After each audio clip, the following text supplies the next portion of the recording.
uphushe uphumelele kama kupastor i-channel yokufika kubalulekile ufane ngicela wena ukuthi inamba isenze kuphela uma uyimember i-channel uma ngayona imember i-channel iyeke le namba ungayisebenzisi le namba isenze kusongola isenda 50 amba uyangifonela ku-WhatsApp awungi-WhatsApp awungifoneli before 9 awungifoneli after 5 fona from Monday to Friday kuphela uzodwa mncwabe sawubona phasi kuphela ngudokotela ngiqoke zonke isasibhedlela ngisebenza ngabe kuchazani ngiyabonga ngizolinda uzodwa kuhlulekile ukulinda ngoba ubuze repeatedly elokhu ebuza into eyodwa yabo ukuthi uzolinda ngazo uzolinda ngoba ku-comment section ubelokhu ebuza yabona kodwa-ke akunankinga uphuphe ewudokotela esesibhedlela uphuphe esesibhedlela ewudokotela yagqokile amajazi amhlophe. She was at a hospital as a doctor, working there, helping people maybe, I don't know. So number one. Ngokuqondile umuphupha usesibhedlela, upha oluhluma ongudokotela. Lokho kusho ukuthi kungenzeka lesi isibonakaliso sokuthi ubizelwe ekutheni ube udokotela futhi uzogcina ungudokotela ngokuhamba kwesikhathi.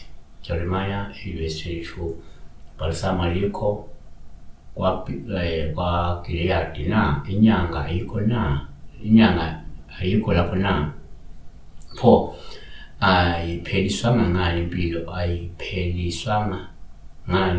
yazi abantu bami na kanti ngoka Luka 5:31 waphendula uJesu wathi kubo abaphilileyo abadinga inyanga ngabagulayo bodwa kanti-ke 2 ngokwesintu uma usesibhedlela kuwupha oluhluma udokotela lokho kungasho kungenzeka uyakhonjiswa ukuthi ungumuntu onedlozi okanye onesithuna futhi isesiphakeme ngoba sesifunela ukuthi siqale sisebenze ngokugcwele futhi ngokuhamba kwesikhathi uzosebenza usize ulekelele uphinde uphulukise abantu ngaba ngomkhuleko noma ngemithi okanye ngeyiwasho uma usuphothile uhambo lwentwaso noma uhambo lokuhlanjulula kwesithunzi sakho yabo. Kanti omunye angayibheka kanje kwesinye isikhathi uma kungenzeka uphuphe usesibhedlela kuwuphawuhle kakhulu uma kungukuthi ungudokotela lokho kungabe kuvezela ukuthi kungenzeka kade waziswa ukuthi unobizo nogcobo noma-ke isiphiwo sokulekelela nokusindisa kanye nokuhlenga nje iy'mpilo zabantu. U-Isaiah 58:6 akusikho lokhu ukuzile ngikukhethileyo yini ukuthukulula izibopho zobubi nokuqekisa imichilo yejoka ukukhulula abacindezelwayo nokwaphula onke amajoka na.